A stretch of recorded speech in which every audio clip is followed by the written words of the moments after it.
As soon as I open my mouth, some of you will despise me. I remember once being on a Radio 4 show and I could hear the producer through the earpiece. She is quite good, but she has a polytechnic accent. Class is socially engineered in this country through private education, but whereas once education, even a state one, was a way to change class, it no longer is. I am from one of the last generations to be able to move on up. I left school at 16, returned to education at 24, had a baby, had a grant, free childcare and a council flat. I may well be your worst nightmare, but I have always worked and paid tax my entire life. These opportunities are not afforded to my children. You cannot have the Thatcherite myth of a property-owning democracy when young people cannot afford to buy basic homes.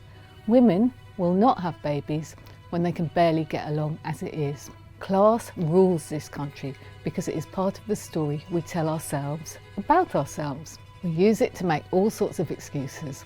Why we cannot get ahead in life, or why we just happen to have property, a private safety net and myriad connections that open doors for us.